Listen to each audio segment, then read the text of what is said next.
1 menit lagi ya waktunya. Dibaca, lalu dicari gagasan utamanya ada di kalimat berapa.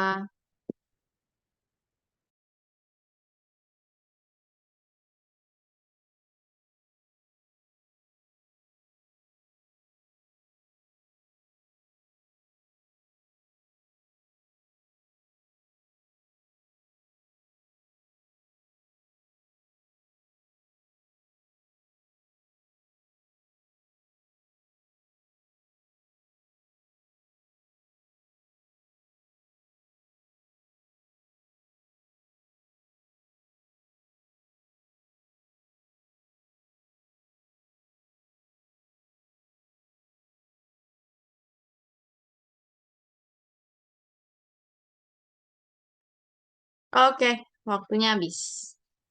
Coba tadi udah aku panggil yang cewek-cewek. Coba yang... coba ya. Rian kali ya, Rian? Apakah ada di ruangan Zoom, Rian?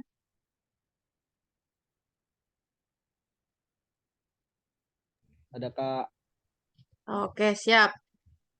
Oh ya, maaf. Nah, menurut Rian, gagasan utamanya ada di kalimat berapa nih?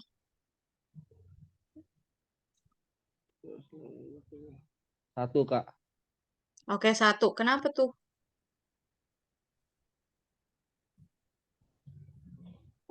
Itu nomor 2 itu untuk memperjelas yang pertama tentang Oke, pengawasan penjara dan pusat-pusat pertahanan itu. Kan di kedua ada penyiksaan dan perlakuan atas hukuman kejam tuh. ya betul. Terus kalau yang kenapa bukan 3? Tiga, eh,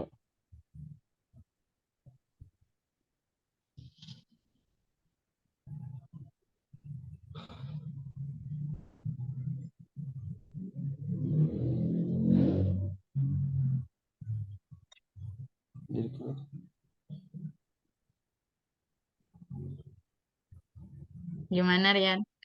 Yakin nih tirai nomor 1? satu satu. Oke, oke, makasih, Rian. Satu lagi aku mau tanya yang lain. Baru habis itu kita bahas. Efran kali ya? Halo, Efran.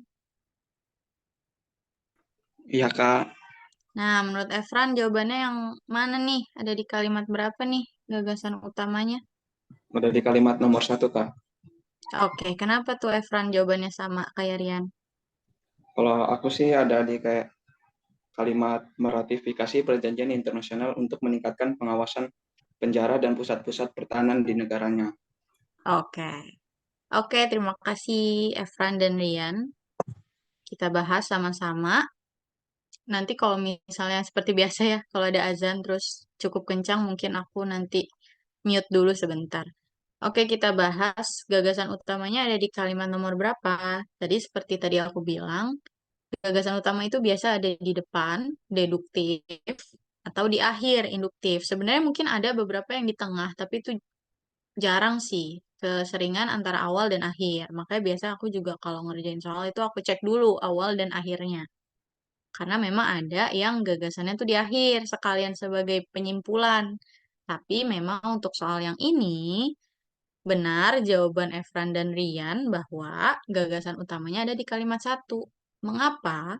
Karena pokok pikirannya tuh sebenarnya ini tadi ya, kayak kata Efran ya, meratifikasi perjanjian internasional. Jadi pemerintah Australia ini dia tuh mensahkan perjanjian internasional untuk meningkatkan pengawasan penjara dan pusat-pusat pertahanan di negaranya.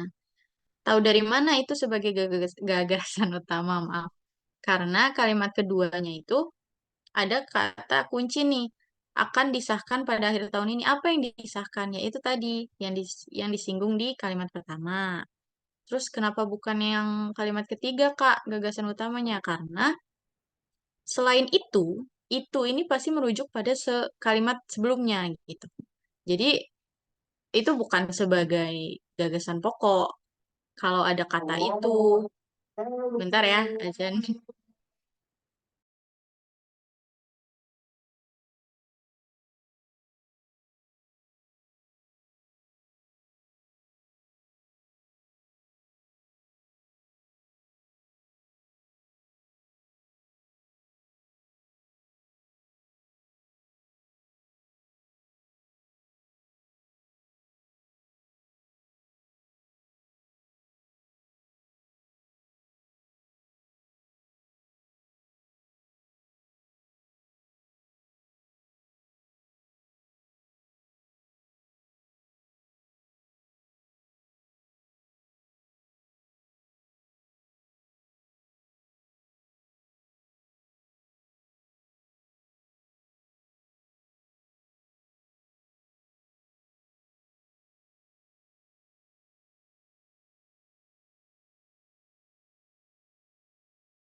Oke. Oke, kita lanjut ya. Tadi, oh ya, kenapa bukan kalimat terakhir? Karena ada kata selain itu. Itu, maaf, itu adalah kata ganti yang pasti merujuk pada sesuatu yang ada di kalimat sebelumnya gitu. Selain itu, penunjukan inspektorat juga akan dilakukan dengan konsultasi bersama negara-negara bagian. Selain itu, berarti itunya tuh apa? Oh, ternyata selain pengesahan apa tadi tuh? Perjanjian gitu. Berarti kan yang dibahas sebenarnya bukan penunjukan inspektorat, bukan intinya adalah itu, tetapi gagasannya adalah pemerintah Australia meratifikasi perjanjian internasional. Jadi benar tadi jawaban teman-teman bahwa gagasan utamanya ada di kalimat satu. Oke, satu lagi. Yang ini cepet aja aku minta bacanya. Mungkin 1 menit aja karena yang ini nggak seserius tadi sih teksnya. Jadi bisa lah ya 1 menit. 1 menit dari sekarang teman-teman baca. Nanti aku seperti biasa akan tanya kedua orang. Oke, selamat membaca.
Oke, sudah 1 menit. Aku pilih dulu. Kirana, apakah ada di ruangan Zoom, Kirana? Ada, Kak. Oke. Menurut Kirana, gagasan utamanya ada di nomor berapa nih? Nomor 1. Oke, kenapa pilih nomor 1? Karena ada kalimat kecelakaan lalu lintas. Oke, mengalami kecelakaan lalu lintas. Oke. Ya. Oke, makasih Kirana. 1 orang lagi. Siapa tahu ada yang jawabannya beda nih.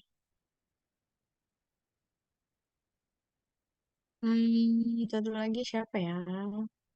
Atikah tadi udah ada belum ya? Tadi sebelumnya aku panggil. Saya, Kak. Oke. Halo Atikah, menurut kamu yang mana nih jawabannya? Yang pertama, Kak, karena ada kecelakaan lalu lintas itu udah jadi gagasan utama gitu. Oke. Siap, makasih Atikah dan Kirana. Jawabannya sama ya. Dua-duanya nomor 1. Oke, kita bahas. Karena jawabannya nomor 1, kita lihatnya ke nomor-nomor yang lain. Karena tadi aku bilang biasanya ada di awal dan akhir, kita cek dulu awal dan akhirnya. Kalau yang awal tadi karena teman-teman jawabnya itu, berarti kita coba cek ke yang nomor 5. Adapun kerusakan terparah dialami oleh mobil Mitsubishi Pajero karena sempat terpental dan menabrak pembatas jalan tol.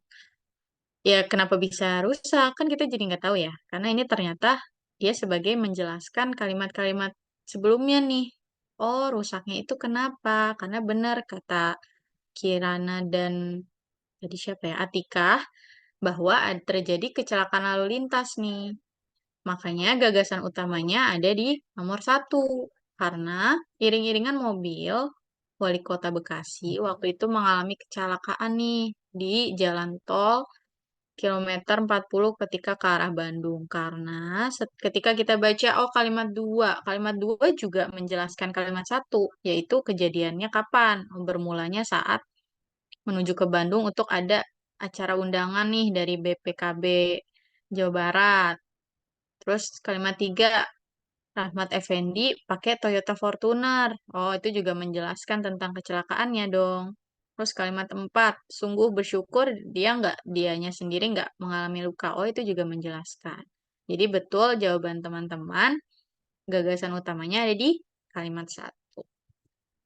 Oke. Nah, kita sekarang masuk ke jenis atau macam-macam wacana yang tadi aku bilang. Wacana itu sebenarnya ada banyak banget di kehidupan kita, nggak cuma teks-teks formal yang kita baca di soal-soal gitu ya.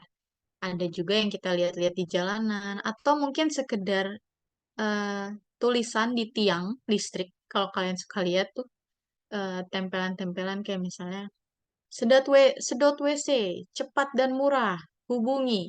Itu juga wacana teman-teman, karena berupa iklan yang persuasi atau ingin mengajak orang untuk memakai layanannya atau jasa dia gitu. Nah, kita pelajari nih jenis-jenis wacana itu. Yang hari ini aku bahas itu ada 5.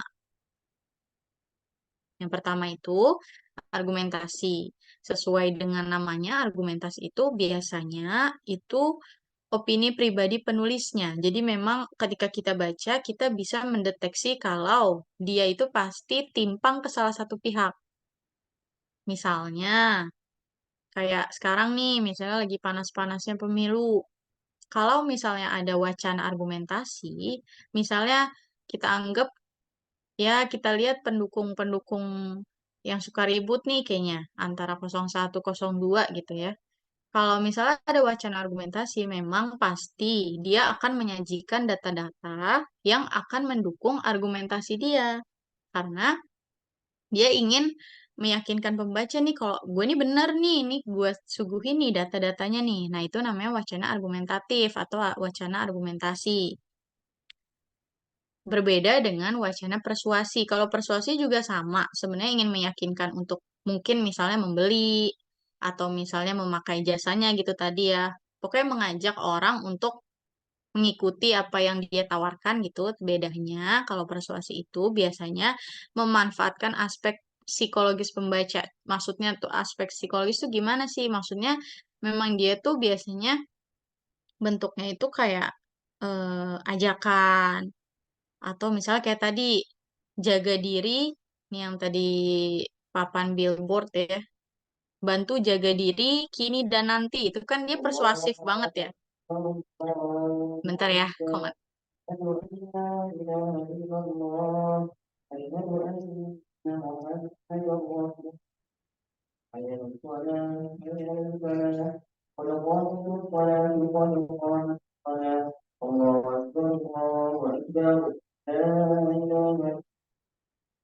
Oke. Kalau persuasi, bedanya dia sifatnya mengajak atau persuasif, membujuk, apa ya? Bisa dibilang kayak ngerayu nih orang supaya beli atau pakai jasanya gitu. Contohnya ini ya tadi susu. Dia soal tentang bantu jaga diri kita kini dan nanti gitu. Berikutnya ada narasi. Kalau narasi itu ya seperti biasa itu tentang biasanya tuh bentuknya cerita yang sifatnya itu kronologis. Kronologis itu apa sih? Susunannya tuh dari awal hingga akhir dia tersusun secara runut dari A sampai Z. Bentar ada yang masuk. Dari A sampai Z nggak loncat-loncat gitu. Misalnya, misalnya nih ya, aku bikin wacana narasi. Hari ini eh, aku bangun pagi, sholat subuh. Lalu aku menyiapkan eh, pekerjaan hari ini. Misalnya aku tadi pagi ngapain. Lalu aku menyiapkan PPT. Siang hari aku istirahat. Sore ke malam aku mempersiapkan pelajaran. Lalu malam hari aku mengajar. Itu seperti itu. Jadi urutannya itu pasti kronologis dari pagi sampai malam misalnya. Atau dari tahun berapa sampai tahun berapa itu kronologis kalau narasi.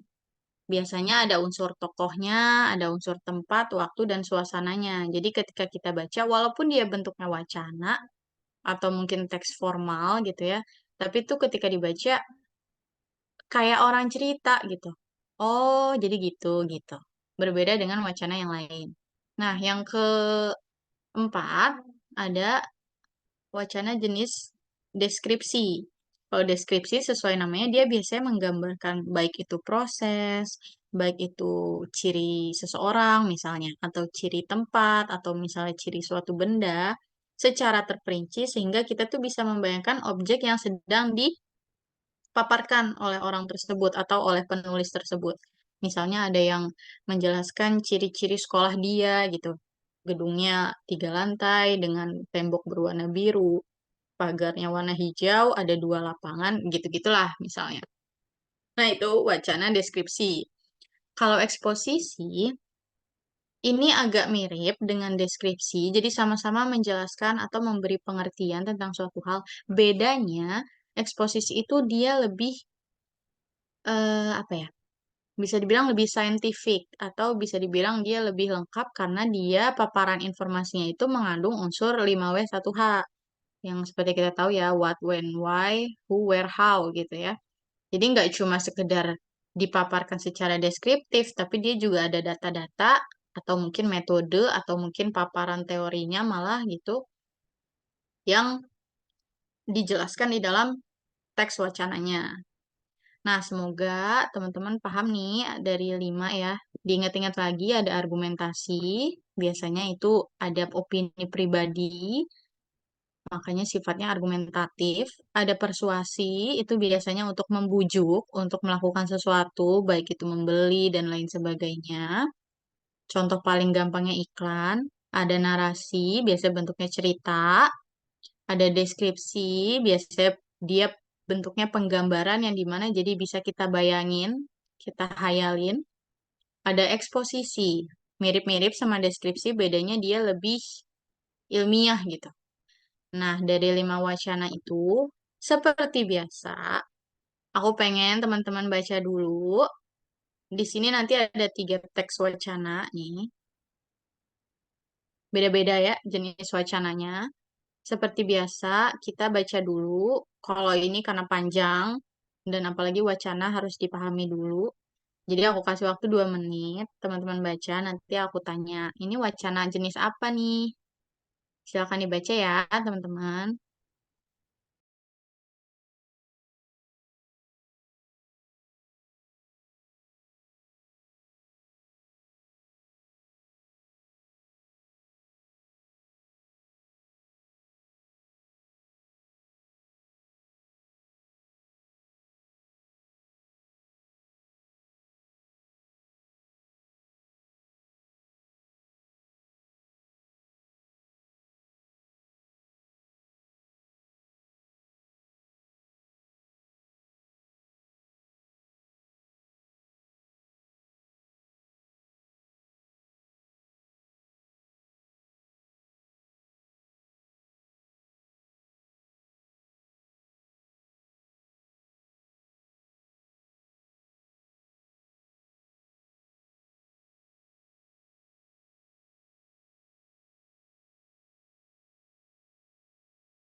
Oke, waktunya udah habis.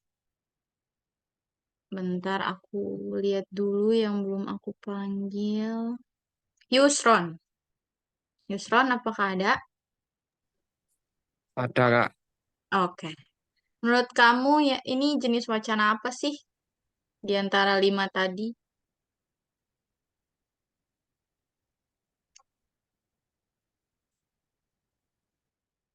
Ini aku refresh ingatan teman-teman ya, ada argumentasi, persuasi, narasi, deskripsi, atau eksposisi.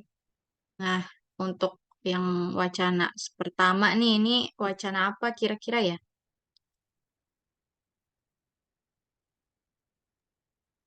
Deskripsi, Kak. Iya.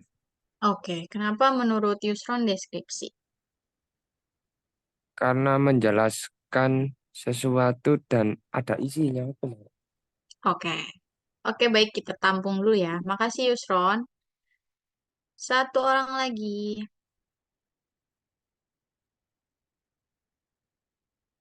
Siapa ya? Berliana apakah ada? Ini dari kemarin aku belum dengar suaranya nih. Halo Berliana. Halo. Oh iya, ini akhirnya. Oh kemarin kita belum kenalan ya. Ya, Berliana dari mana nih domnya nih? dari Sumedang. Oh Sumedang. Mau masuk mana Berli? Mau masuk ilmu gizi. Oh wah, anak IPA. Oke, menurut Berliana nih maaf kayak ketutupan ya. Ini jenis wacana apa nih? Hmm, persuasi atau enggak argumentasi? Oke, kenapa pilih yang itu? Kayaknya ada ajakan sama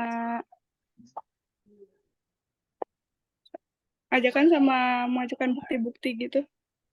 Oke, makasih Berliana. Kita tampung ya ini jawabannya beda-beda semua nih. Tadi Yusron deskripsi, Yusron kan ya benar ya. Berliana milihnya tadi antara argumentasi atau persuasi karena ada ajakan dan meyakinkan. Kalau kata Yusron karena menggambarkan. Oke, kita skimming. Jadi ini tentang bahasa Inggris ya. Dia mengatakan kalau bahasa Inggris itu kita tahu nih gagasan utamanya nih yang ada di kalimat pertama nih, jelas banget ya.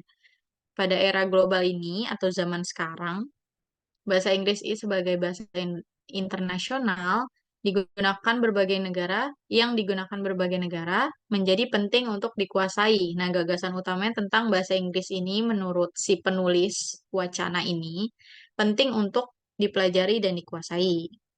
Nah, seterusnya itu kalimat penjelas semua ya. Ada datanya nih, ada pada tahun 2021, bla bla bla.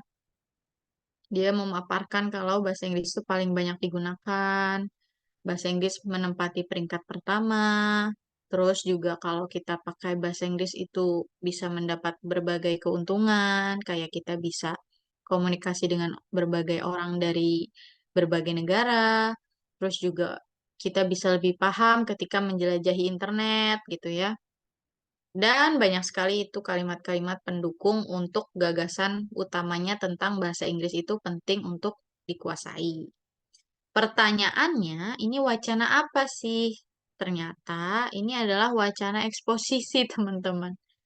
Jadi, eh, memang agak tricky ya.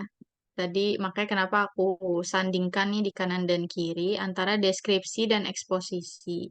Dua-duanya itu sama-sama bentuknya tuh paparan informasi atau menggambarkan sesuatu, menjelaskan sesuatu gitu ya. Tapi bedanya kalau eksposisi itu tadi seperti yang aku bilang, dia itu eh, lebih ada metode penjelasannya gitu.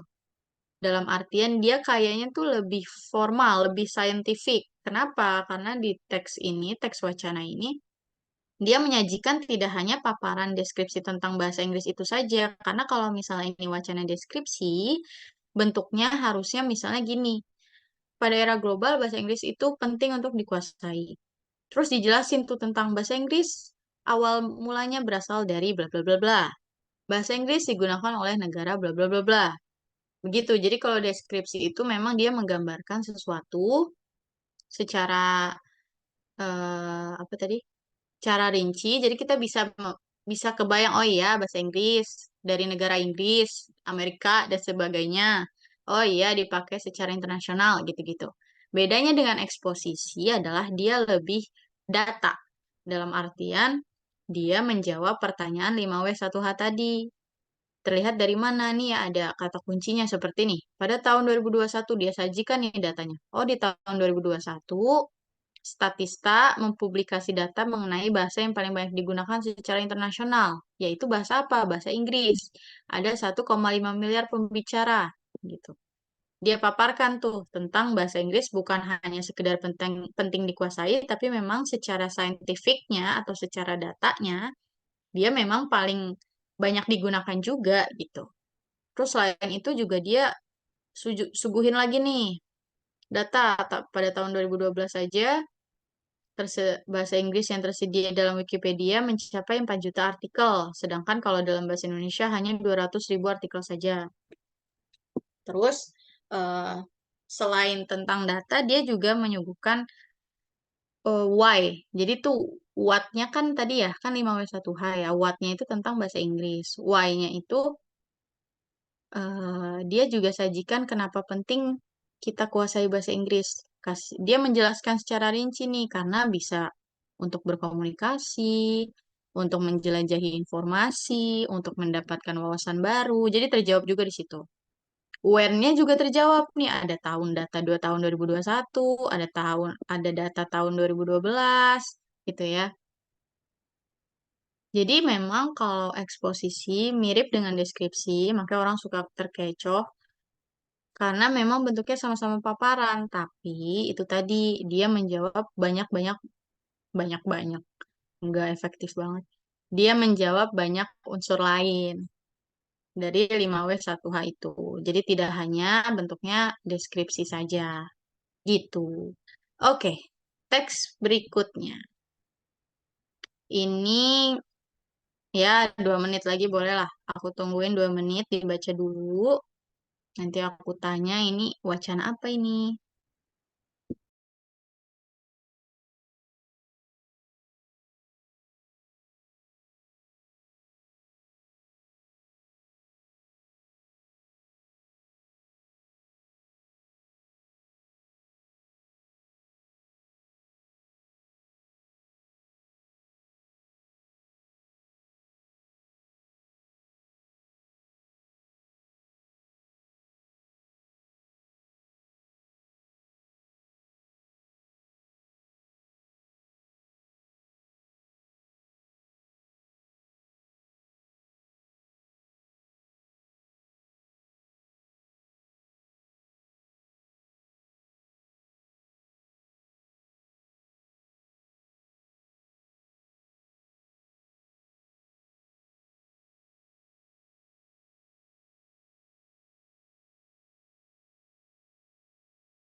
Oke, waktunya habis. Jenis wacana apa ini? Bentar aku lihat dulu ya partisipannya. Ignes, apakah ada di ruangan Zoom, Ignes? Iya, Kak. Oke. Menurut Ignes ini wacana apa ya? Wacana deskripsi. Oke, kenapa tuh? Karena itu kayak menjelaskan, menggambarkan gimana pantainya. Oke. Oke, makasih Ignes. Kita tampung ya. Seperti biasa satu orang lagi. Yang cowok deh. Siapa ya? Aku juga belum apel. Oke, ini Hazik. Apakah ada Hazik? Ya Kak, Oke, menurut kamu ini wacana apa? sama Kak, deskriptif Kak. Oke, alasannya? Ya kurang lebih sama nih, soalnya menjelaskan yang di pantainya gitu semuanya. Oke, makasih Hazik dan Ignes. Kita bahas ya. Jadi betul, jawabannya adalah ini wacana deskripsi. Karena dia menggambarkannya itu secara rinci di mana walaupun kita belum pernah ke mana nih, Pantai Melasti di Bali, tapi ketika kita baca teks wacana ini kita bisa membayangkan di otak kita, oh pantai ini jalannya berliku dan ada tebing menjulangnya, tapi justru itu bisa buat lihat sunset, matahari terbenam. Terus juga di sana juga ada lautnya jernih katanya, gua-guanya juga kecil, pasir putihnya bersih. Terus selain itu, selain kita bisa biasa ya orang duduk-duduk ke pantai mau nonton sunset, selain itu juga bisa snorkeling. Ya, ini aku juga tadi hari ini baru nyari tahu kalau ternyata snorkeling sudah diserap ke bahasa Indonesia. Kita kan tahu ya snorkeling itu yang nyelam itu ke bawah, tapi memang bahasa Indonesianya juga snorkeling ternyata. Dan di situ juga kita bisa berenang karena ombaknya nggak terlalu besar. Jadi wacana deskripsi itu seperti ini contohnya. Ketika kita baca, oh dia menjelaskannya tuh benar-benar rinci, yang dimana bisa kita bayangkan dengan imajinasi. Jadi benar jawaban teman-teman kalau ini wacana deskripsi. Oke, satu lagi jenis wacananya. Seperti biasa ya, 2 menit aku kasih waktu teman-teman baca. Ini sebenarnya biar terbiasa aja sih, karena mungkin nanti memang soalnya bukan tentang ini jenis wacana apa, tapi kalau kita bisa tahu ini wacananya apa, nanti akan lebih memudahkan karena biasanya itu pertanyaannya tuh tentang misalnya gagasan utama wacana di atas. Dengan kita tahu oh ini tuh deskripsi, oh ini penjelasan. Berarti gagasan utamanya yang mana nih yang kira-kira itu menjelaskan. Yang kayak gitu-gitu atau mungkin kalimat mana yang tentang kelemahan. Oh ini tuh eksposisi. Enggak, kalau kelemahan harusnya nggak ada di eksposisi. Oh, ini tuh narasi. Berarti kalau kayak gitu, kita bisa lihat nih dari dia menjelaskan yang mana yang kelemahannya gitu. Oke, bentar ada yang mau masuk.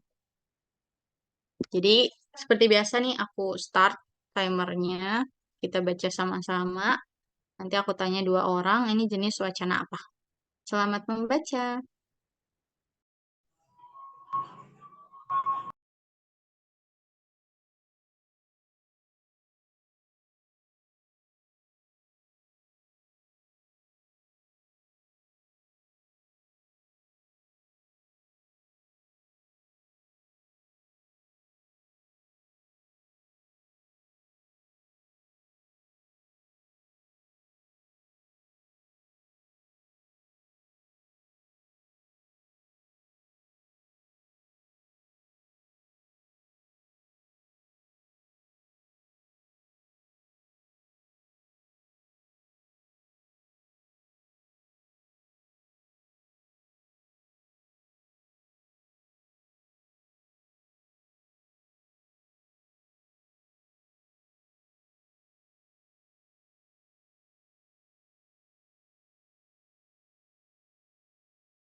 Oke, waktunya habis.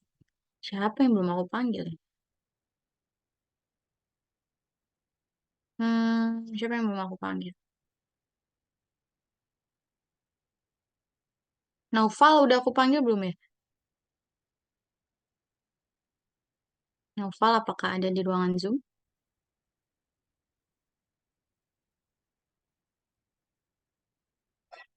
Aku soalnya nggak bisa lihat mukanya juga nih. Jadi aku nggak tahu orangnya ada di Zoom apa enggak nih. Oke, sambil nunggu Naufal, siapa ya? Yonanda kali ya? Apakah ada di ruangan Zoom, Yonanda Ayu?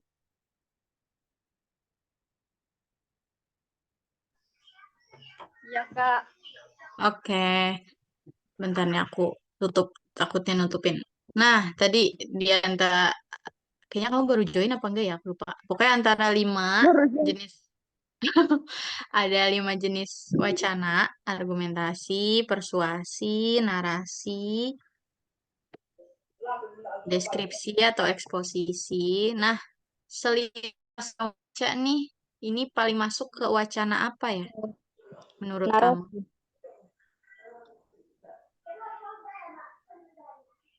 Apa Yonanda, maaf?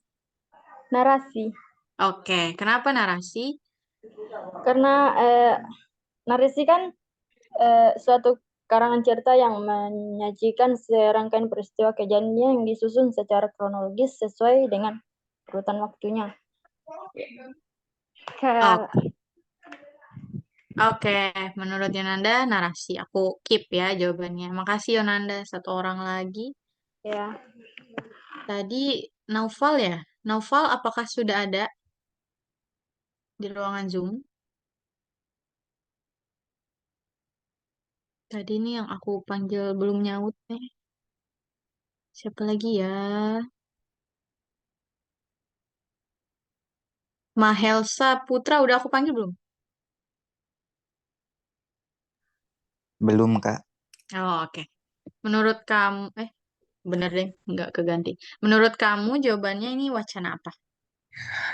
Sama sih, menurut aku juga narasi juga karena di situ terdapat si pelaku yang menjelaskan kronologis atau peristiwa pelaku tersebut. Oke, terima kasih. Oke, tadi, aku belum on cam ya. Maaf, maaf. Nggak ngeh. Oke, tadi yang jawab itu, ya Allah, aku ingatannya pendek banget. Udah lupa.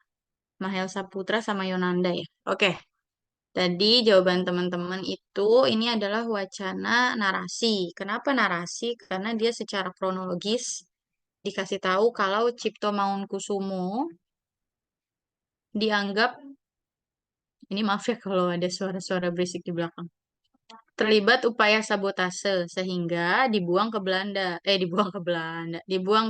Neira. Ketika pembuangan, penyakit asmanya kambuh. Saat Cipto diminta tanda tangan perjanjian, yang meminta ia melepaskan hak politiknya agar beliau bisa kembali ke Jawa untuk berobat. Si Cipto ini dengan tegas menyatakan bahwa lebih baik beliau mati di Banda gitu. Cipto pun kemudian dipindahkan ke Makassar lalu ke Sukabumi pada tahun 1940. Sayangnya udara Sukabumi itu dingin sehingga kurang baik bagi kesehatan beliau yang tadi punya penyakit asma ya. Untuk itu beliau dipindahkan balik lagi ke Jakarta hingga dia wafat pada 1943. Jadi benar jawabannya adalah narasi karena dia kronologis runut dari tahun 27 lalu ke tahun 40 lalu ke tahun 43. Dan selain itu kalau wacana teks wacana narasi itu memang ketika kita baca dia seperti bercerita karena ada tokohnya, ada tempatnya, ada waktunya, ada suasananya juga. Ini kan ini menjelaskan suasana ya. Jadi ketika dia diminta untuk kembali ke Jawa untuk berobat, si Cito nih tegas nih bilang, udah nggak usah, lebih baik saya mati di Banda gitu ya. Kayaknya tuh wah banget gitu. Nah, itu kan juga suasana. Jadi benar ini adalah wacana narasi. Jadi makasih teman-teman ya. Oke, berikutnya adalah kepaduan wacana. Jadi kadang wacana itu ada yang tidak padu. Tidak padunya dalam artian karena dia kurang lengkap. Mungkin ada bagian yang hilang atau mungkin justru sengaja dihilangkan. Jadi ketika teman-teman baca, teman-teman bisa nebak nih, kira-kira supaya dia padu apa yang harus dilakukan, apa yang harus ditambahkan gitu. Nah, untuk kita memadukan atau kepaduan wacana itu bisa dari dua upaya. Yang pertama upaya gramatikal. Kalau gramatikal itu seperti pengertiannya, berarti secara tata bahasanya. Itu dengan apa? Dengan cara kita pakai konjungsi. Konjungsi itu kan kata hubung ya. Misalnya kayak kalau kita ngomong sama temen aja, kita pakai konjungsi tuh. Tapi memang konjungsinya kurang formal. Apa coba? Kayak. Kita sering banget ya ngomong sama orang tuh pakai kayaknya, kayak, kayak. Itu kan sebenarnya konjungsi. Cuma memang kurang formal dan kurang tepat aja. Tapi memang ketika kita ngomong, secara tidak sadar kita tuh pasti pakai konjungsi untuk menghubungkan antara kalimat satu dengan kalimat lainnya. Nah, itu juga sama di wacana ketika tidak padu, kita pakai konjungsi, kata hubung. Atau kita pakai kata ganti. Kata ganti itu untuk menghindari pengulangan. Nih, kita balik ke contoh yang ini ya. Bentar. Oke, ini. Kata gantinya tuh ini tadi nih. Selain itu, kan tadi makanya aku bilang ini tidak mungkin jadi gagasan utama karena dia membahas sesuatu yang lain. Itunya tuh apa? Oh, itunya tuh tentang perjanjian internasional. Kenapa dipakai kata itu? Karena kalau misalnya dibilang selain meratifikasi perjanjian internasional untuk meningkatkan bla bla bla bla, jadi pemborosan. Jadi ketika ada wacana yang tidak padu, memang kita bisa memadukannya dengan cara pakai kata ganti. Misalnya selain itu, atau misalnya kejadian tersebut, nah tersebutnya itu mengacu pada kejadian yang sudah dijelaskan sebelumnya gitu. Jadi memang itu salah satu caranya ya. Nah, yang berikutnya itu atau pakai teknik elipsis. Nah, kalau ini tuh sebenarnya lebih ke arah ketika di soal tuh biasanya suka kita baca teks wacana yang dia rumpang. Jadi sengaja, memang soalnya tuh sengaja ada kalimat atau kata yang dihilangkan. Nah, teman-teman tuh yang kadang disuruh isi titik-titiknya. Misalnya kayak kata apa nih yang kira-kira cocok untuk mengisi bagian rumpang, misalnya gitu. Karena memang kalau kayak gitu jadinya tidak padu. Nah, cara memadukannya adalah dengan cara yaitu kita tambahkan kata di bagian yang sudah ada elipsisnya atau dihilangkannya itu tadi bagian-bagian tertentu. Nah, selain secara upaya kita secara tata bahasa, kita tambahin tadi ya konjungsi atau mungkin kita pakai kata ganti. Itu bisa juga secara semantik atau pakai menggunakan hubungan pertentangan pada kalimat yang terdapat di wacana. Contohnya apa ya? Misalnya aku ya, misalnya saya sedang mengajar, ibu sedang makan. Nah, itu pakai hubungan pertentangan di mana itu adalah suatu kegiatan yang berbeda, tapi kita sama-sama sedang melakukan kegiatan gitu. Jadi itu salah satu upayanya supaya padu. Atau akan lebih padu lagi kalau kita pakai konjungsi itu tadi secara gramatikal. Jadi misalnya saya sedang mengajar sementara ibu sedang makan. Atau mungkin kita pakai hubungan generik spesifik atau spesifik generik. Kalau generik spesifik, generik itu umum, baru ke khusus. Atau kebalikannya khusus, baru ke umum. Tapi biasanya kalau untuk tingkat kalian di tingkat ujian SNBT ya, biasanya lebih banyak kepaduan wacana itu pakainya upaya gramatikal. Kalau upaya semantik itu biasanya ujung-ujungnya pasti balik lagi ke gramatikal. Karena memang secara tata bahasanya gitu, supaya lebih mudah dipahami. Gitu. Oke, berikutnya. Nah, ini tadi aku kasih contoh beberapa konjungsi antar paragraf yang bisa digunakan ketika kita menulis teks wacana atau ketika kita membaca teks wacana yang rumpang. Jadi ingin kita lengkapi nih, kira-kira konjungsi apa yang cocok. Nah, konjungsi itu sebenarnya macam-macamnya ada banyak. Ini beberapa aja aku masukin. Yang kurang lebih kalau aku baca tuh cukup sering digunakan yang konjungsi-konjungsi ini gitu. Ada konjungsi tambahan.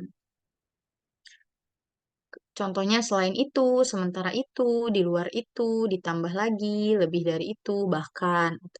Biasanya itu bentuknya itu sesuatu yang sudah dijelaskan tapi ingin ditambahkan lagi. Misalnya, apa ya,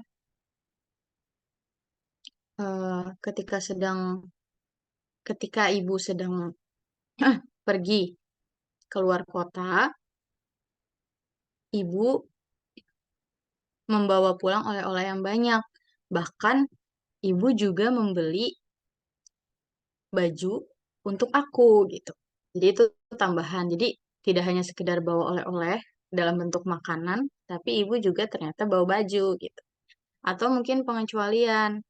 Meskipun begitu, akan tetapi itu biasanya tadi ya, itu sesuatu yang pertentangan gitu.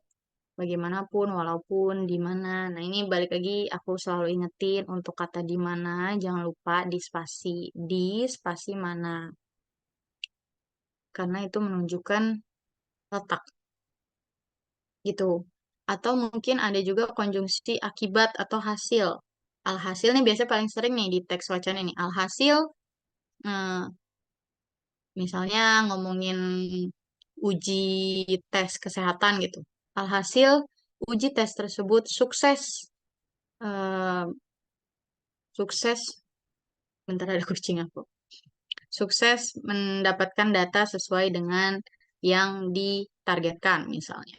Atau dengan demikian ini berarti konsekuensinya, kemudian dan lain sebagainya. Terus ada juga perbandingan. Perbandingan itu berarti kalau misalnya A lagi ngapain, B lagi ngapain. Gitu. Atau mungkin gini, umur misalnya. Saya berumur 20 aku umur berapa sih? Saya berumur 23 tahun. Di lain sisi, kalian berumur 18 tahun misalnya. Gitu, itu untuk perbandingan. Terus, ada juga penekanan. Penekanan itu sesuatu yang sudah dipaparkan, lalu ditekankan kembali untuk penegasan. Berarti biasanya kalau ada konjungsi penegasan, itu biasanya gagasan utamanya tuh di situ gitu. Misalnya dia sudah bahas panjang lebar apa, terus di akhir dia pakai kata dapat disimpulkan bahwa apa yang terjadi pada X merupakan karma karena apa yang ia lakukan di masa lalu misalnya gitu. Oh ya udah berarti itu. Itu dia menekankan tuh. Atau percontohan, kalau contoh gampang ya, sebagai contoh mirip dengan itu dan lain sebagainya. Atau kesimpulan. Kesimpulan ini kadang mirip sama penekanan ya, karena biasa dipakai di akhir eh, paragraf. Oke, ternyata udah habis. Tapi seperti biasa kita ada, bentar berapa sih aku masukin? Satu, dua, tiga, empat. Oke, pas banget nih. Insya Allah cukup lah ya dalam waktu 10 sampai 13 menit. Kita akan bahas 4 soal sebelum kelas ini berakhir. Oke, karena kita tadi udah banyak belajar tentang wacana, baik itu apa wacana, terus juga jenis-jenisnya, terus gimana gagasan utama, terus juga kita udah belajar kata ganti ya, nih itu sebagai kata ganti berarti itu merujuk pada sesuatu gitu ya. Nah, ini ada latihan soal 4 soal bareng-bareng. Kayak biasa aku kasih waktu, kalau soalnya kayak gini, aku kasih waktunya 1 menit aja ya. Karena emang aslinya kalian kalau ngerjain harusnya 1 menit doang sih. Oke, silakan dibaca. Nanti seperti biasa akan aku panggil.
Oke, sudah 1 menit. Siapa ya yang belum aku panggil? Apa udah semua ya?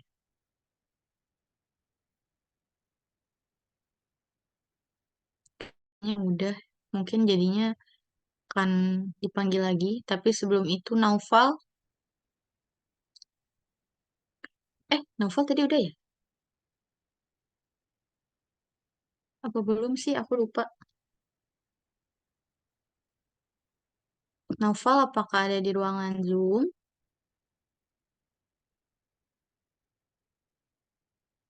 Oh, kayaknya belum deh. Dari tadi aku belum dengar suaranya ya. Oke, sambil menunggu Naufal, semoga nanti di nomor keberapa dia bisa jawab, bisa on mic maksudnya. Oke, kayaknya akan berulang nih, karena hari ini lebih dikit ya orangnya dari kemarin. Ini teman-teman pada kemana nih? Hari kedua, semangat teman-teman. Oke, karena berulang, siapa ya? Tang Ting Tung.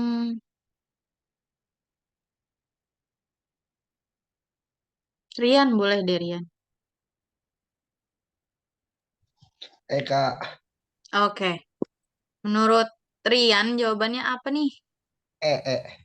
Oh, Oke, kenapa Itu 1 sampai berapa tuh sampai 7 itu tentang itunya penyebabnya. Kenapa Tentang penyebabnya. apa namanya? Kenapa penuntasan wajib belajar itu belum tercapai?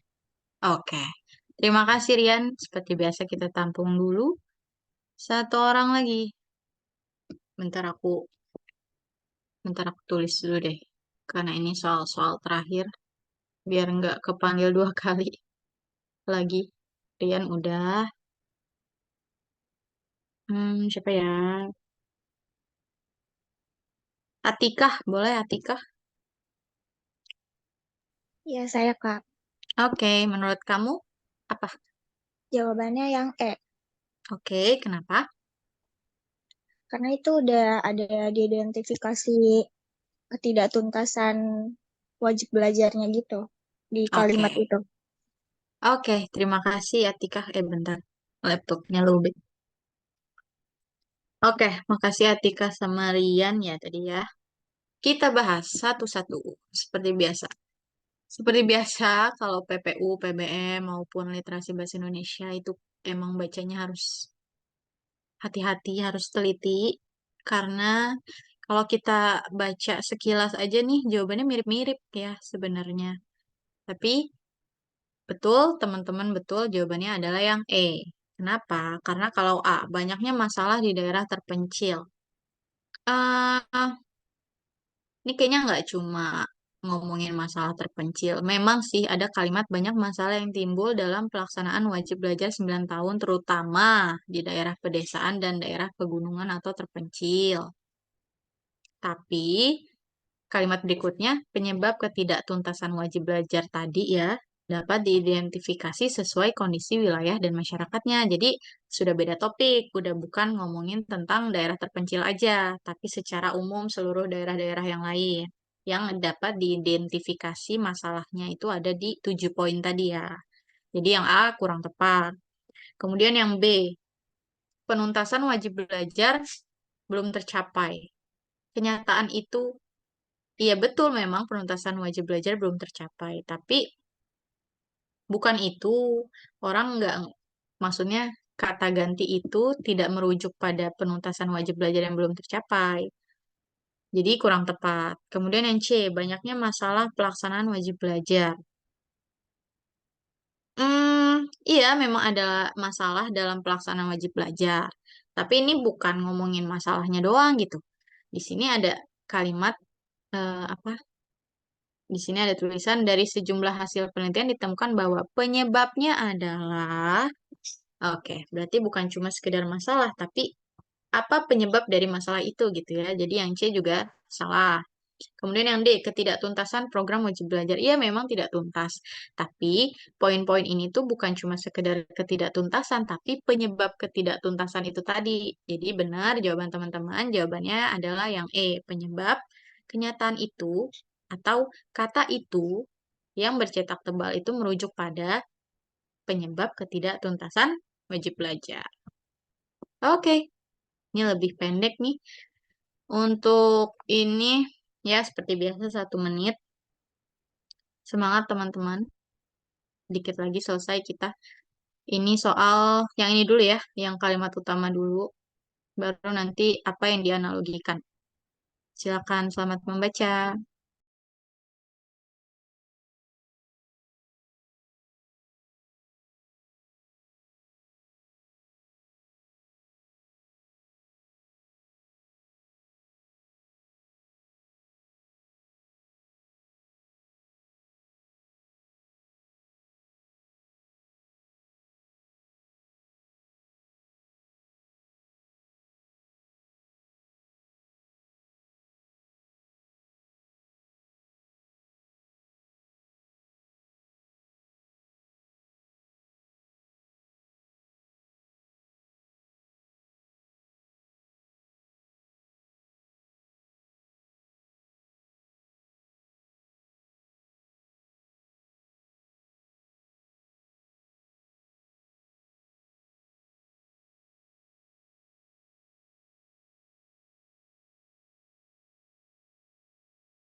Oke, waktunya sudah 1 menit. Tadi yang udah dipanggil baru 2 orang. Berarti yang lain emang bakal kepanggil lagi ya teman-teman. Soalnya kita orangnya terbatas nih. Oke, hmm, aku nggak akan bosan manggil Naufal. Naufal, apakah sudah ada di ruangan Zoom? Sayang nih, soalnya kalau Naufal cuma join aja, tapi jadi nggak dengerin. Oke, kita sambil nunggu Naufal, kita mungkin ke Kirana, boleh? Iya, Kak. Oke. Kalimat utama wacana ini ada di nomor berapa menurut kamu?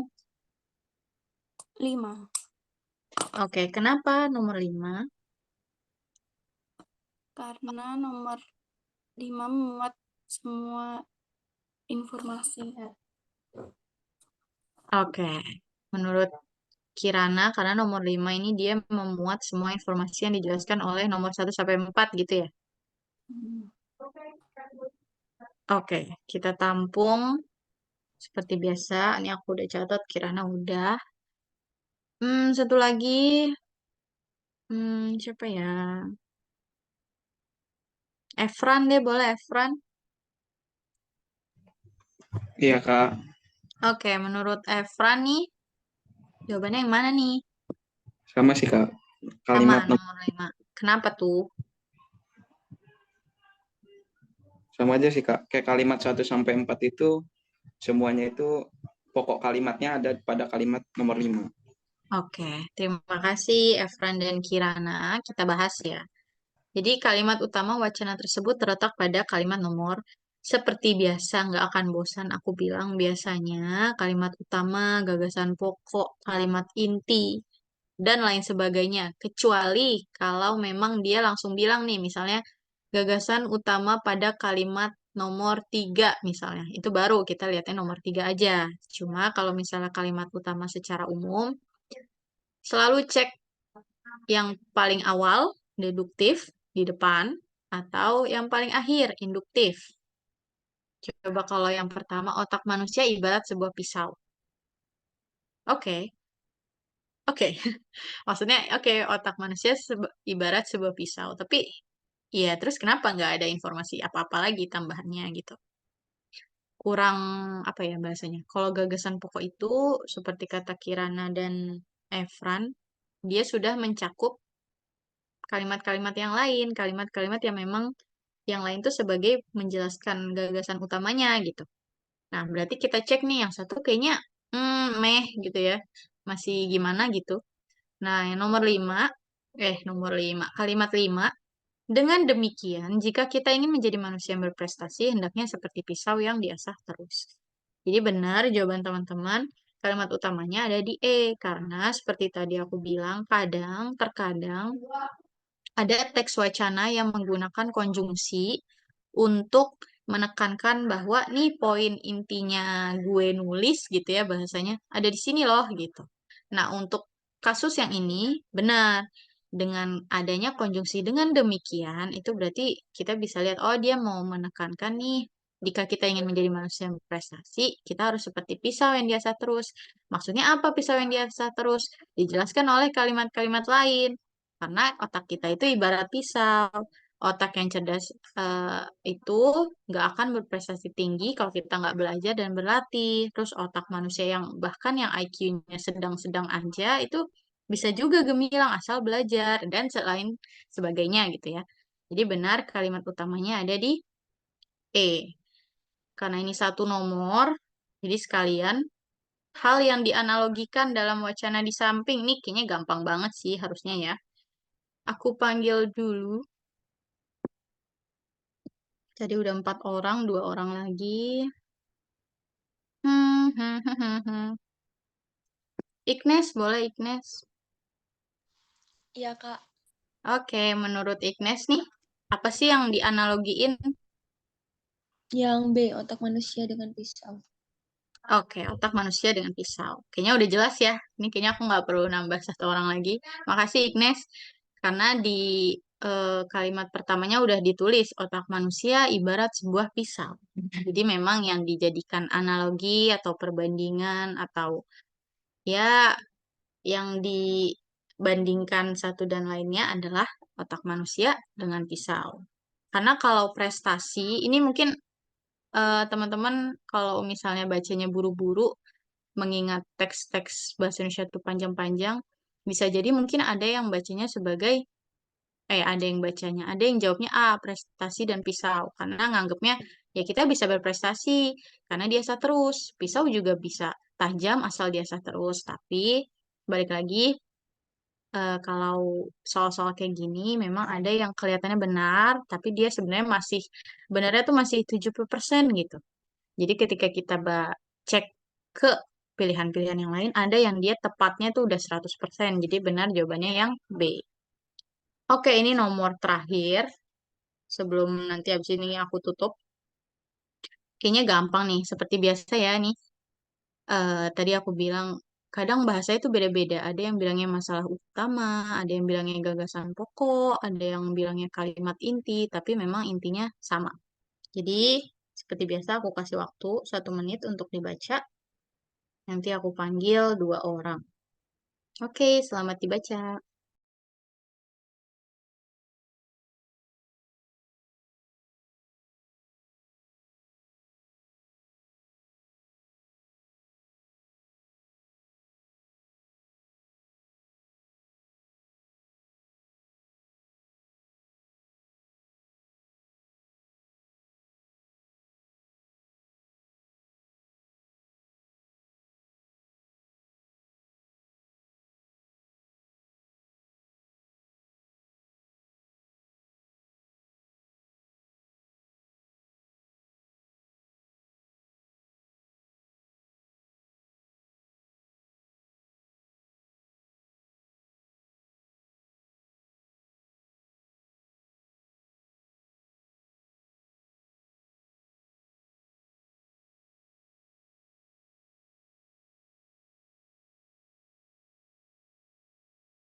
Oke, waktunya sudah habis.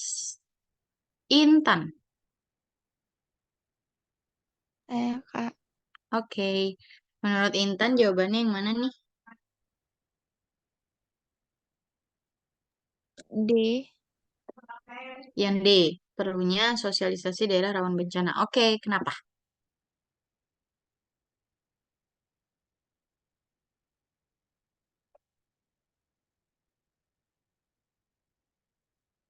Kenapa tuh milihnya D tuh?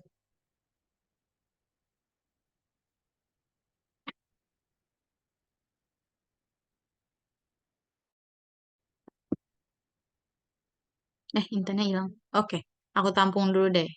Intan jawabnya D ya. Oke, satu orang lagi. Siapa tahu ada yang berbeda.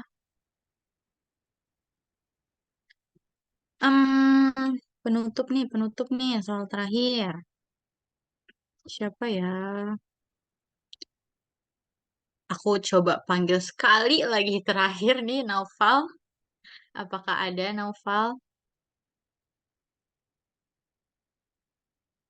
Aku tunggu 5 detik, Naufal. Belum dengar nih suaranya soalnya dari awal Zoom.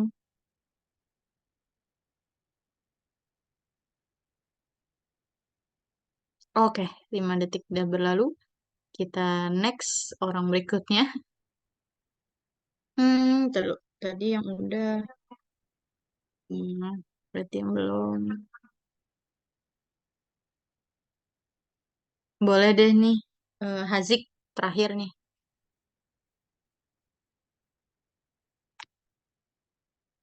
Halo Hazik. Ya, Kak. Oke. Boleh nih terakhir nih. Kamu jawabnya apa nih?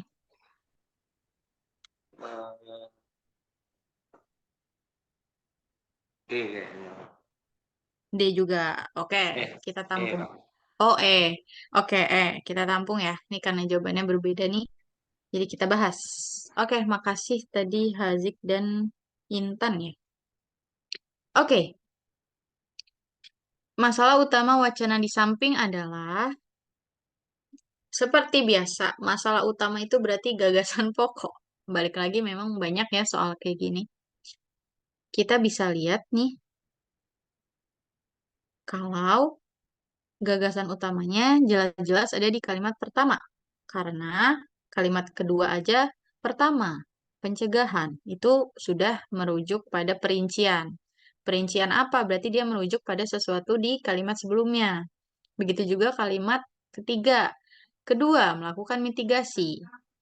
Lalu ada juga ketiga, adanya peringatan. Terus yang terakhir, hal ini. Nah, ada nih, kayak yang aku bilang. Kalau ada kata ganti ini, itu, berarti dia bukan gagasan utama. Karena pasti dia merujuk pada sesuatu. Kalau dia merujuk pada sesuatu, berarti dia menjelaskan sesuatu. Kalau dia menjelaskan sesuatu, berarti dia kalimat penjelas. Dia nggak bisa menjadi kalimat utama.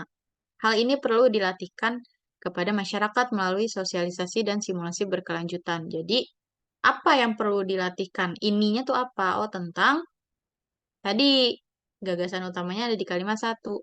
Setidaknya terdapat 3 hal yang perlu dilakukan dalam menghadapi bencana alam. Oke, kita lihat ke pilihannya. A. Aktivitas pencegahan bencana alam. Wah, ternyata jawabannya yang A nih, teman-teman.